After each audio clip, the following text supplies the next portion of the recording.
All right. Good evening, ladies and gentle goofs. My name is Joey, and I'm an alcoholic. I'm going to start doing an online big book study for y'all. I'm going to get through all the chapters, hopefully. Today, I'm just going to get through like the preface and the forewords, as well as a little bit of background information. So, first of all, what am I doing? Well, I'm doing an online big book study. Why am I doing it? Well, in AA, what has carried me through my sobriety is my willingness to engage in kind of helpful activities for our fellow alcoholics and addicts who still suffer. And I don't make a distinction between alcoholics and addicts. There's a lot of people that say you have to have a problem with alcohol if you want to be in AA. And I get it. And I get how, we want to, keep the traditions and we want to keep the structure of AA whole, and any kind of deviation from standard operating procedure is considered to be, a bit dangerous, and it might. I think the ultimate fear, I don't know if people know this explicitly, but the ultimate fear is eventually the unraveling of AA. That's why the traditions were there in the first place. But for me, I do have a problem with alcohol 100%, but I had way more of a problem with heroin myself. I'm a drug addict through and through, and most of my sponsees are drug addicts, and most people that I know in AA are actually drug addicts. Well, maybe not most. I'll say at least half to 60% of people that I know in AA are there for drugs. Now, would those people become ruthlessly addicted to alcohol if they're not already, if they didn't have their drug of choice? Yeah, most likely I would say that, all the crack smokers and the coke guys and the heroin guys, if there was none of those, if those drugs didn't exist, it would just be full blown alcohol all the way. So, I try not to make a huge distinction. We're all addicts here. We're all addicted to substances, and these substances ruin our lives and all that kind of stuff. Now, back to the whole helping others bit. In a 12-step model, my sobriety and the quality of my sobriety will depend directly upon the extent to which I'm helpful to other people. And so I'm always looking for cool ways to do that. So you guys might have seen the Recovery Guy YouTube channel. I'm trying to get some YouTube videos up. I know it's been slow, and the videos have been few and far in between. Me and my friend Nim started a podcast a while ago about recovery. That's going okay. I'm a drug and alcohol counselor myself, and I run groups for a living, and so I've fully immersed myself in this kind of world, and it's definitely paid off. And all the things that the AA folks said would happen to me if I fully engaged in this program have been happening to me, and I'm so 5.5 years into my sobriety, I'm actually picking up my pace. I'm not slowing down on sponsorship and being involved in the AA community and stuff like that. I'm actually increasing my exposure, I guess you could call it, to AA. Now, obviously, that's not all I do. I have a lot of activities that I like to enjoy, and I like to climb, I like to mountain bike, I like to play music, and there's all these cool things that I like to do in my spare time. So I don't want to come across as your life gets boring when you're in AA, which it doesn't at all. It actually becomes more fulfilling and better than you could possibly imagine, in my opinion. And I think that, most people in AA that have quality sobriety would agree with me. Now, what I noticed is in our culture, AA has kind of fallen by the wayside a little bit. We have these, recovery is almost split into these two massive camps, and these camps are labeled evidence-based recovery and faith-based recovery. I get the distinction, and I fully, I guess, understand why people would say something like that, but I don't agree with those categories myself. I think that there's a category error, in my opinion, that happens, and category errors are actually quite dangerous. If you talk to someone who's more atheistic, or they have a bad experience with religion and the church and stuff, and you say, do you want to do a faith-based program or an evidence-based program? What are even just the average person in North America, what are they going to say? They're obviously going to go for the evidence-based program, because saying it's faith-based implies that there's no evidence, and saying evidence-based recovery implies that there's no faith. And I think that there's too much overlap to properly distinguish between the two recovery modalities. I mean, you need a certain amount of faith in neuroplasticity to be able to actualize neuroplasticity, right? If you want to do CBT, if you want to do behavioral therapy, which is a perfectly good recovery modality, it's like you're going to need a certain faith that it's going to work, or else it's not going to work. Because if there's no faith, then there's nothing to motivate your actions. You're not going to practice the skills. And how are you supposed to rewire your brain if you don't even really think it's going to work? So that's one thing. And then as far as the flip side of that coin is saying there's no evidence that faith-based recovery programs work is insanely stupid. I mean, AA is the grand poobah of them all. It's the most successful recovery program that's ever existed.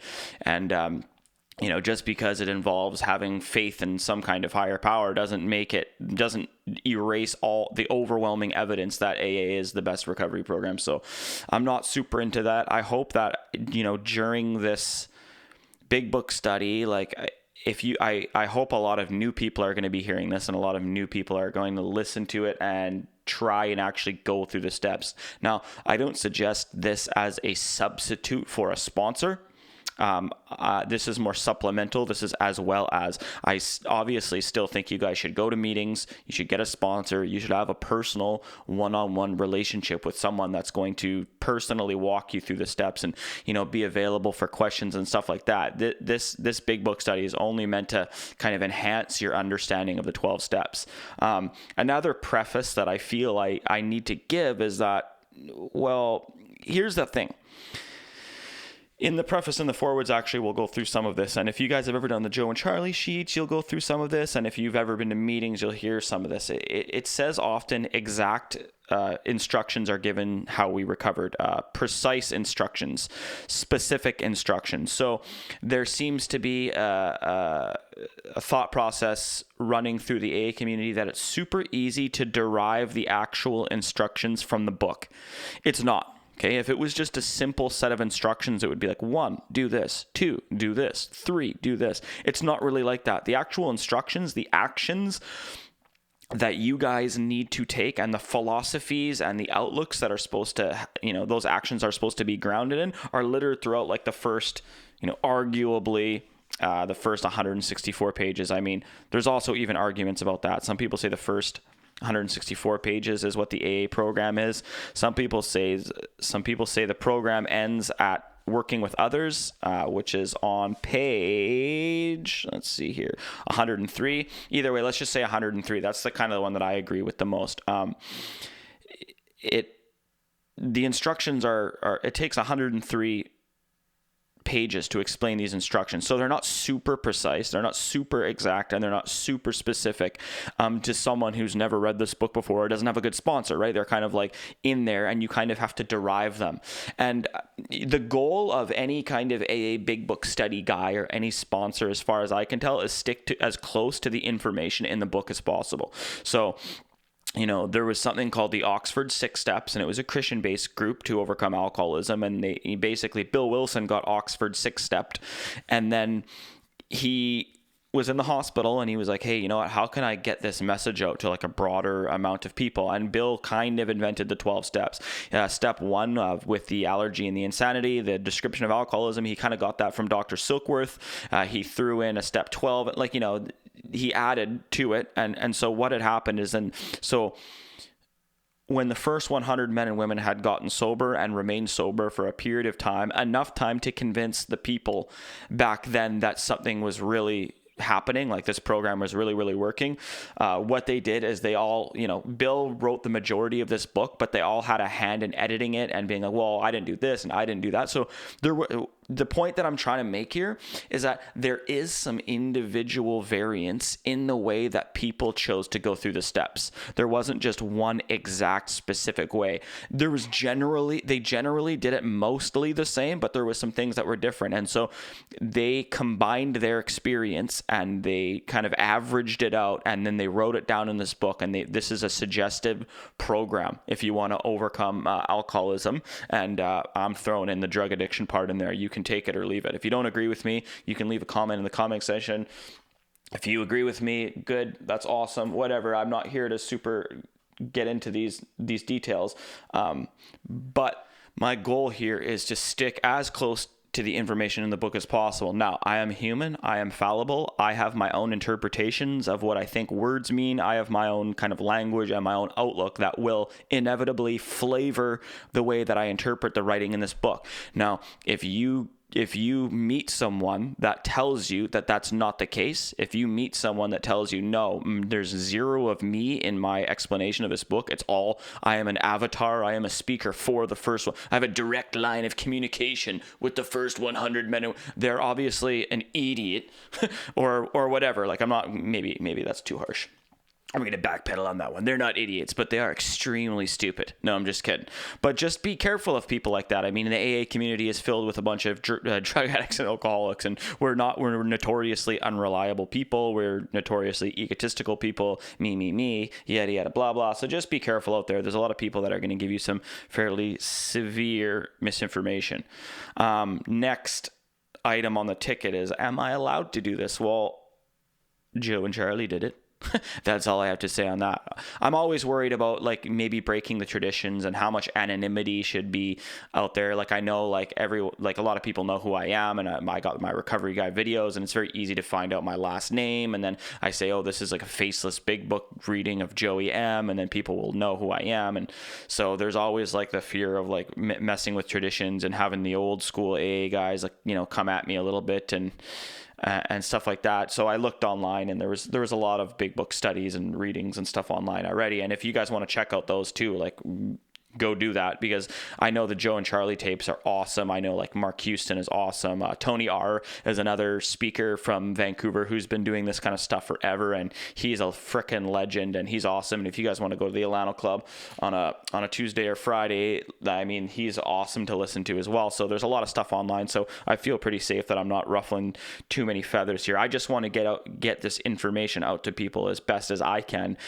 because my sobriety depends on it, right? Like, I need to be of maximum service to God and my fellows, and that's what I'm going to do. Now, you know,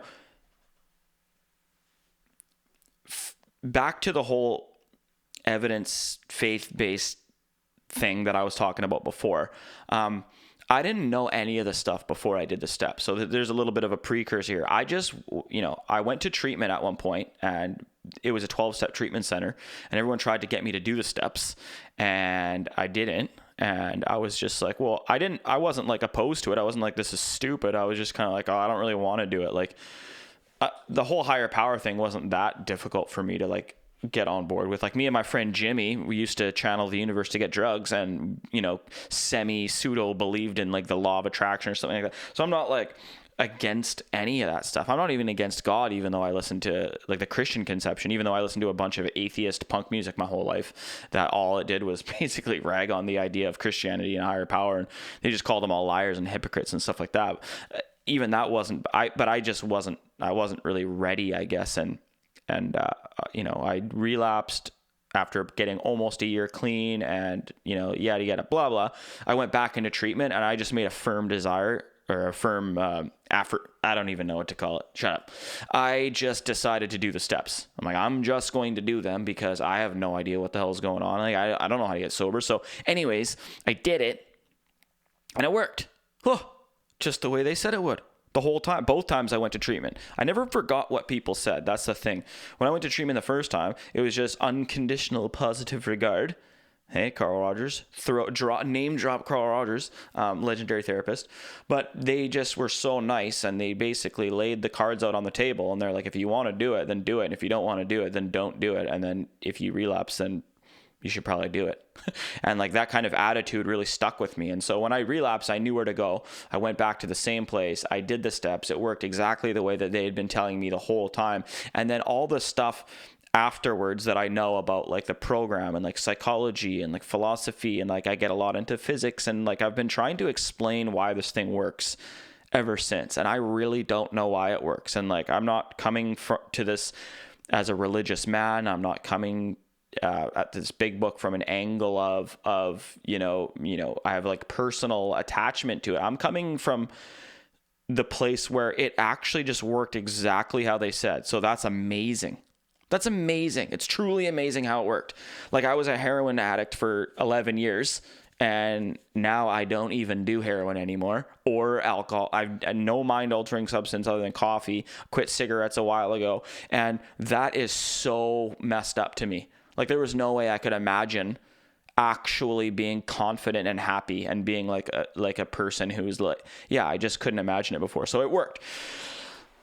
And so I want everyone to know this. Like, I feel everyone should know this. And I see a lot of like a negative, what is it? I don't know. Like, people have a negative outlook on AA a lot of the times and they don't want to get involved and stuff like that. But I'm telling you guys, it works so well. It's insane.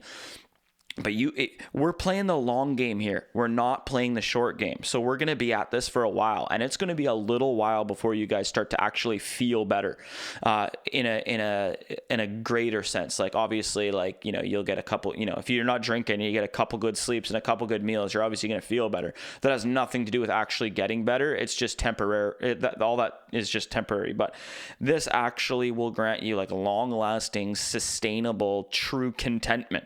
Okay, which is better than happiness, which is better than joy, which is better than hedonism, any kind of temporary pleasure seeking. You know, it's better than video. It's better. It's what life is about. Being engaged in something meaningful is what life's all about. And AA gave that to me, and I had no idea it was going to do that in the way that it did, but it did. Okay, next topic. Okay, Confluence.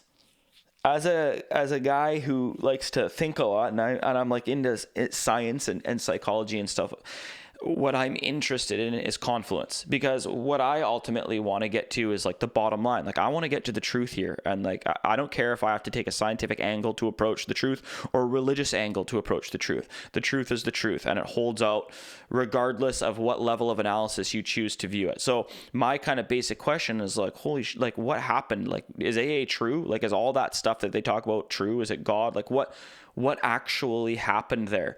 And so in order for me, at least, and I think that most humans follow this kind of dynamic, is like, when I want to know if something's true or not, I look for Confluence. And so, you know, if I want to know if my girlfriend is actually legitimately cooking bacon, I can't just, well, cooking bacon for me, I guess. I can't just see the bacon. I can't just smell the bacon. I can't just hear the bacon. All those various modes need to have confluence. So I can see it, I can smell it, I can hear it sizzling, and I can see her cooking it. There's 4 areas of confluence. And now she's handing me a plate. There's 5. There's 5 areas of confluence. And the more areas of confluence you have, the more you can be sure that something is true.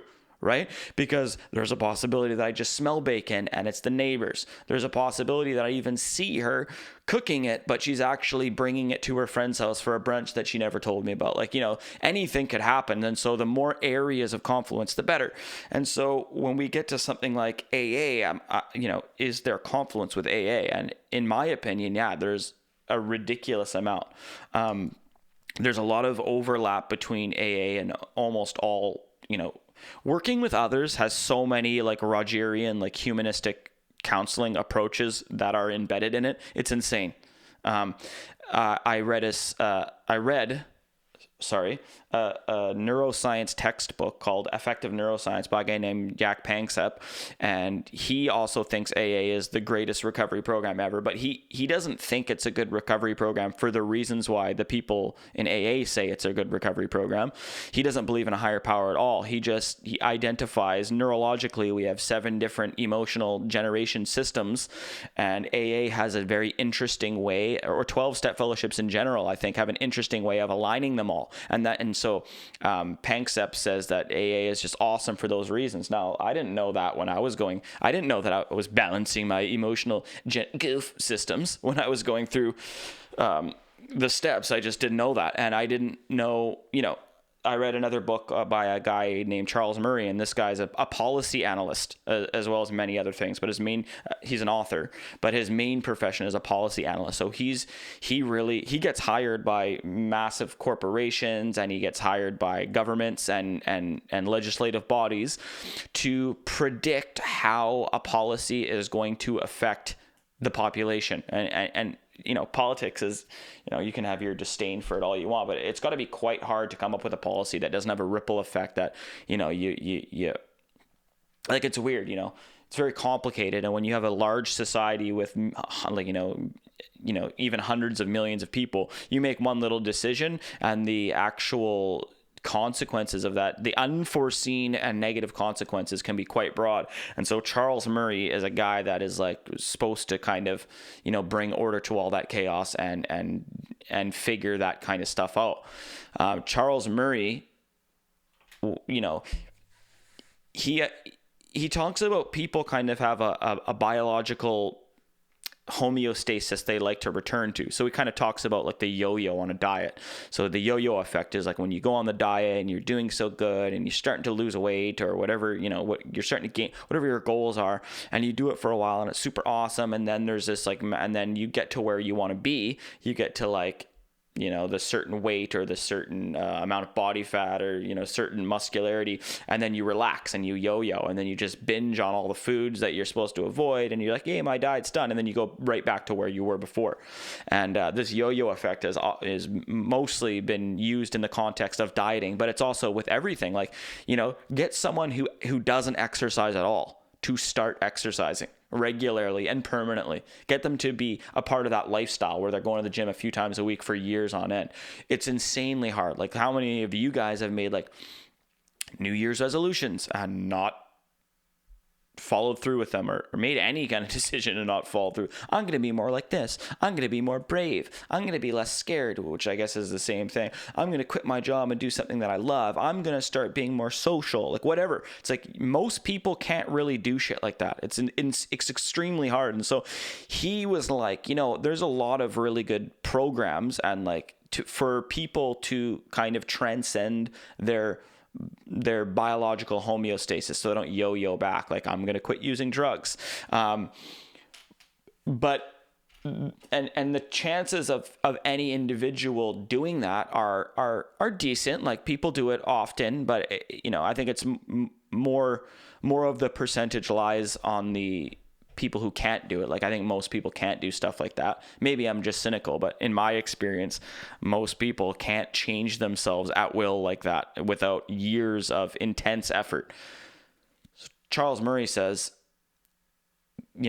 predicting whether one person can do it is one thing, but predicting a program that can change the biological homeostasis of a large group of people on a population level is impossible. He's like, I've only seen two things that have ever done that. One was the Head Start program. And for I'm not going to get into what that is, but it was a program back in the States where they tried to raise the academic achievement of children by feeding them right and having them get good sleeps and starting to teach them like things that you would learn in elementary school before, yada, yada, blah, blah. And it had some pretty good success as far as like life outcomes. But AA was the other one.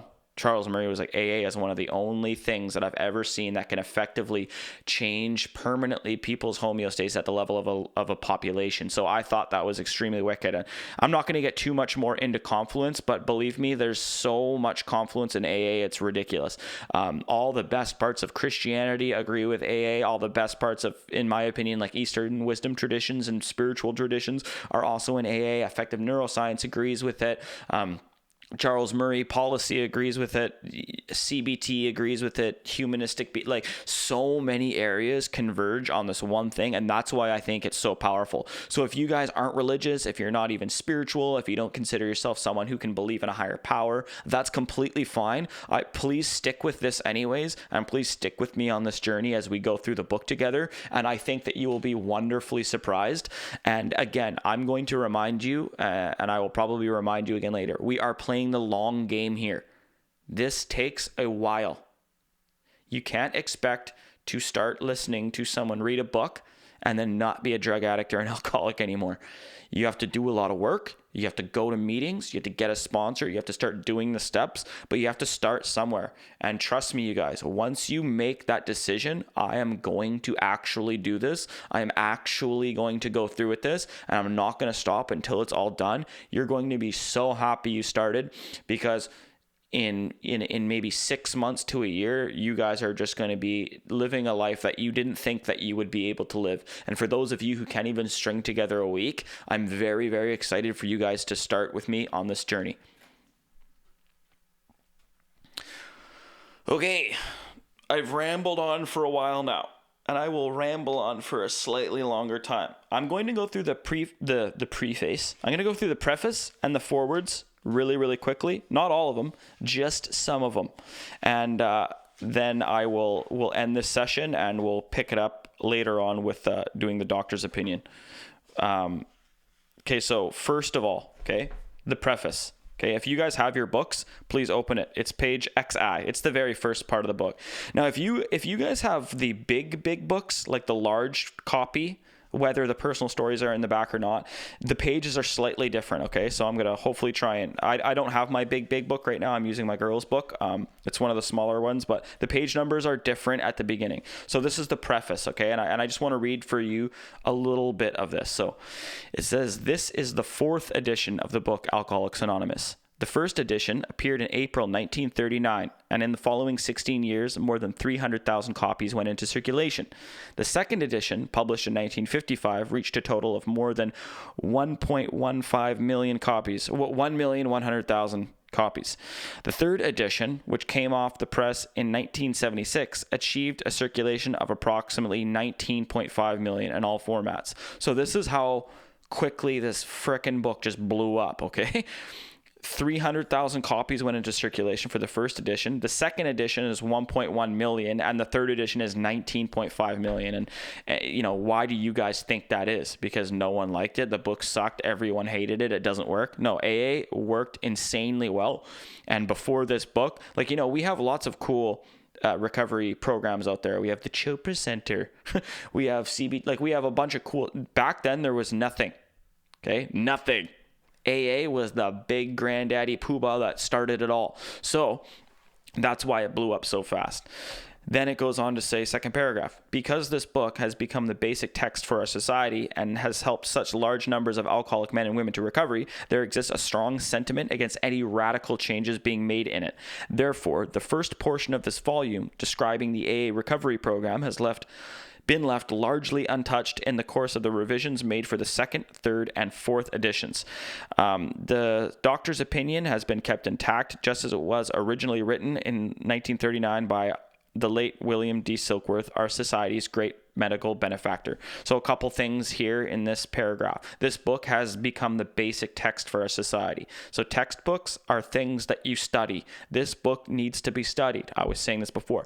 It's hard to derive all the instructions from this book, but we must.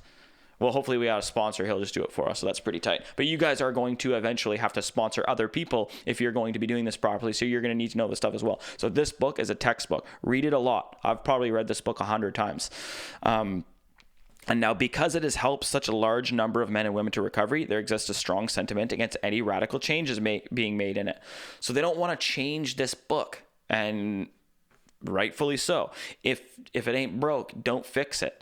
Because it works so well, they were sketched right up. I don't want to change anything, and because, well, here's one way of describing it: is AA is the most successful recovery program right now. This book, the way that it is, it's been left largely intact. Okay, the personal stories have changed. The beginning of the book hasn't changed. There's a few random things where, instead of saying some time ago, it says 3 years ago. There were some exact dates that were in the first edition that's not so much in the that aren't in the fourth edition, but really it's not changed. And so if this is the best recovery program, right, that means anything different than it is worse, right? Any change that you make in this book, what are the chances it's going to make it better and more effective? Very low.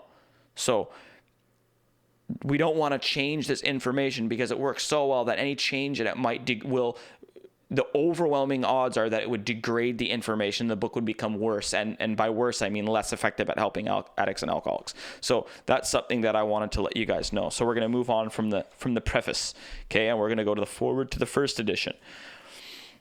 And the foreword to the first edition says, "We of Alcoholics Anonymous are more than 100 men and women who have recovered from a seemingly hopeless state of mind and body. To show other alcoholics precisely, there's that word, how we have recovered, is the main purpose of this book." So the main purpose of this book is to show alcoholics exactly how the first 100 men and women have recovered from alcoholism. Okay, we were alcoholics. We have recovered from that hopeless state where we just could not stop. This is how we did it. Okay, they're not telling you how to live your life. They're not telling you to do anything. They're saying, this is what we did. If you want to do it, what we did to get what we got, then go for it, okay? For them, we hope these pages will prove so convincing that no further authentication is necessary. We think this account of our experience will help everyone to better understand the alcoholic. Many do not comprehend that the alcoholic is a very sick person, and besides, we are sure that our way of living has an advantages for all, okay? So that's awesome. To show precisely how we have recovered is the main purpose of this book. If you guys want the results that they have, then you can do what they did. Okay? If you're arguing with them, go away. If you're constantly trying to pick holes in this book or pick apart or be like, well, that's not, go away. Do your own thing. Make up your own recovery program and see how that works for you. Try a different recovery modality. See how that works for you. If you want to do this, then do it. Shut up and do it. Don't complain. Don't be like, oh, that's not how I do. That's not, God is so stupid. Well, just do something else then. Why are you here if you're just going to spend your time picking this apart? This big book study is intended for people who want to go through with it. Okay? If you guys don't want to go through with it, that's fine. I'm not here to judge you. I hope that you're successful. If you're not, I hope you can come back and try this, but whatever. Okay? I lost my train of thought a little bit. Now, this is going to be a little bit of a hard one for those people with the different books. Okay, so go to the forward to the third edition. Okay, on the little books, it's XXII, but on the big books, it's something different. Then turn back a page, and there's a paragraph forward to the second edition, and then there's a full page forward to the second edition.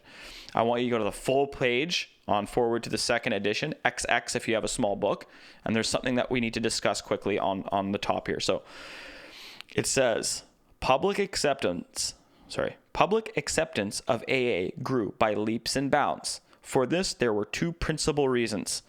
Okay, one of them, the large numbers of recoveries and reunited homes, and the fact that these made their impressions everywhere. So here's some of these crazy ass stats, okay? And this is a bit of a weird one. Of alcoholics who came to AA and really tried, 50% got sober at once and remained that way. 25% sobered up after some relapses, and among the remainder of those who stayed on with AA, they showed improvement. So this is a bit of a messed up stat, eh? 50% got sobered at once and remained that way. What are the stats now? 2%, 3%?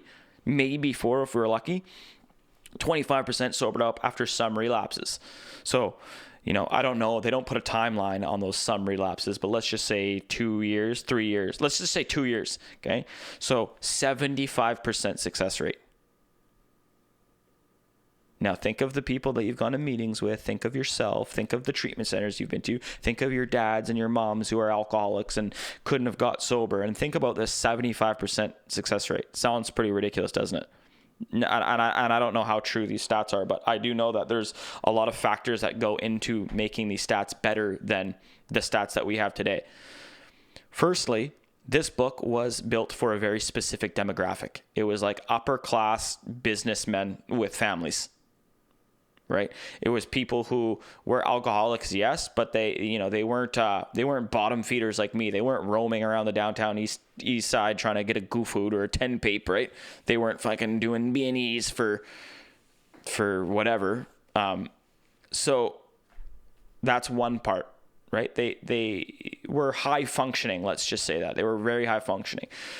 Now the people that back in the day, AA was a lot more conservative. So they're like, if you guys read the 12 and 12, they will say like there was no vagabonds, there was no prostitutes, there was no street people, no coloreds, no queers, exact wording, not my wording. And so basically anyone other than a very well-off businessman with a family that was fairly high functioning was even allowed in AA in the first place. So they're cut, when I go to meetings around here, and especially in New Westminster, most people aren't that.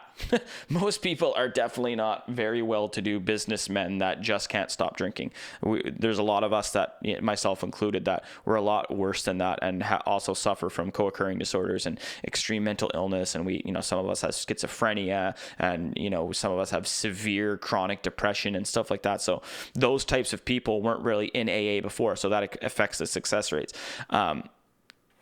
Yeah. And also, to speak of the conservative nature of the people that were around the first 100 men and women, they were like, basically, they took the attitude, like, fit in or fuck off. Like, if you don't want to do this, then we don't, like, just go away. Like, we're only, even when later on down the line, when we're reading Working with Others, they're saying, like, if your guy doesn't show an eagerness to work with you, or your girl or your prospect for a sponsee, if they're not super eager to work with you, then don't even work with them at all, because there's no point. Like, and I do feel this way sometimes, not all the time. I feel like we should give people a lot of empathy, and we got to understand that we're mentally ill, and sometimes we don't know really what we're doing or what's best for us. But there's something to be said about, like, are you fully ready to give yourself to this program? Okay, well, if you're not, then neither of us are going to grow spiritually from this relationship. So I'm going to move on. And when you're ready, you're ready. And I find that part of my success as a sponsor, and the quality and long-lasting sobriety time of some of my sponsees, it's just like I usually only work with people that show that type of willingness, because they actually want it. And so for me, it's like, if you want it that bad that you're like coming up to me and being, can we please get started on a set of steps? Like, I'm dying here. Well, first of all, it breaks my heart when people are in that desperate state, and I want to help them, like, really, really badly when they say things like that to me, but they're actually going to do the work. That's the thing. They're not going to be those people that are just picking holes in anything. They're not going to get mad at you for telling them to write down more stuff in their step 4. They're not going to be like that. They're just going to do the program. And these success rates, the 75%, reflect that. They reflect that the demographic was only a certain amount of people, a certain type of person. Someone who knew they couldn't stop, were absolutely baffled at their own inability to stop, desperately wanted to stop, and are willing to do whatever it takes to get there. I work at a treatment center. I see them all. I see people who are sent there by their unions. I see people that are, it's either jail or rehab. I see a lot of people who have no desire to stay sober whatsoever. They don't even really know how bad they even are in the first place. And so these guys weren't included in this statistic. Okay. Forward to the 3rd, forward to the 4th. Okay, there's nothing else that I want to discuss. So that was, I know we didn't get a lot into the book there. That was a bit of an intro, some background information, some kind of need to knows. Next time we're going to be starting with the doctor's opinion, which is an absolute, it's a bomb chapter. There's lots of really good stuff in it. I can't wait to go over it with you guys, and thanks for listening, and I'll see you next time. Bye-bye.